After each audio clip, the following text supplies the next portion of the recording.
मुंबई पुण्यातला दहशतवादी हल्ल्याचा कट उधळला। गुप्तहेर यंत्रणांकडून 9 दहशतवाद्यांना अटक। दहशतवाद्यांनी केली होती दादर स्थानकाची रेकी। दिल्ली सुद्धा होतं टार्गेट।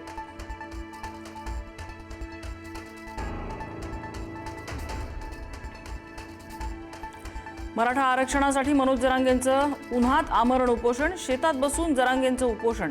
मंत्री विखेंच्या आवाहनानंतरही जरांगे आंदोलनावर ठाम।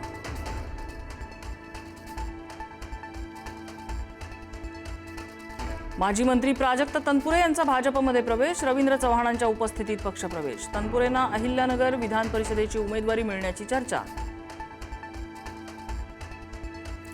राष्ट्रवादीच्या वरिष्ठ मंत्र्यांना पक्ष निधीसाठी नियमित योगदान देण्याची सूचना।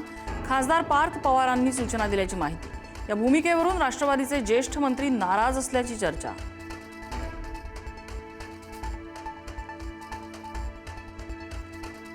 सुनेत्रा पवारांनी राजीनामा दिल्यानंतर रिक्त झालेल्या राज्यसभेच्या जागेवर छगन भुजबळांनी दावा केल्याची माहिती। रिक्त जागेवर वर्णी लागावी यासाठी भुजबळ कमालीचे प्रयत्नशील असल्याचंही समोर। खासदार सुनील तटकरे यांनी उपमुख्यमंत्री एकनाथ शिंदेंची भेट घेतल्याची माहिती। रायगडच्या जागेबाबत बोलणी झाल्याची शक्यता। गोगावलेंनी मदत करावी यासाठी तटकरेंनी शिंदेंना साकडं घातल्याची चर्चा।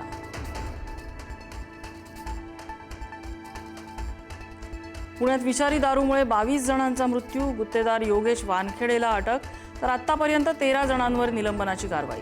3 निरीक्षक, 6 दुय्यम निरीक्षक आणि 4 कर्मचाऱ्यांचं निलंबन।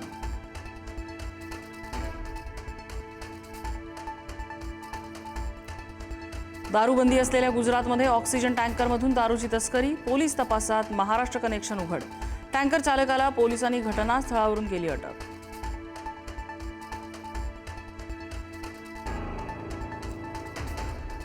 मनीषा हवालदार आणि तेजस शहा यांच्यामधला दुवा सापडल्याची माहिती। केमिस्ट्रीच्या तज्ज्ञ व्यक्तीनं करून दिलेली दोघांची ओळख।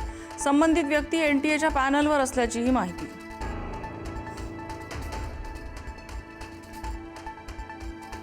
डीके शिवकुमार होणार कर्नाटकचे नवे मुख्यमंत्री। डीके शिवकुमार यांची विधिमंडळ गटनेतेपदी निवड। नव्या मुख्यमंत्र्यांचा शपथविधी 3 जूनला होण्याची शक्यता।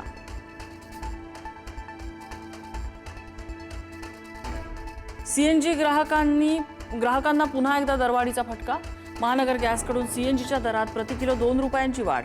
घरगुती पीएनजीही 50 पैशांनी महागलं।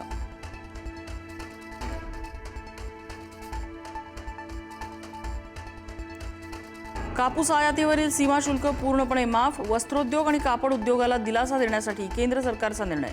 1 जून ते 30 ऑक्टोबर 2026 या 5 महिन्यांच्या कालावधीत सवलत लागू।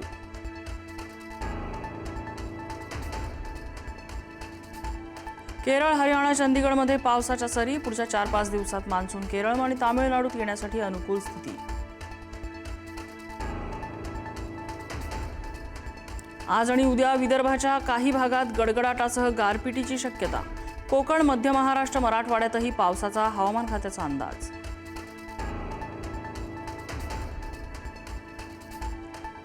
उत्तर प्रदेश, बिहारमध्ये वादळी पाऊस आणि वीज कोसळून 48 जणांचा मृत्यू। इनोव्हा ट्रॅक्टरसह अनेक गाड्या वाहून गेल्या।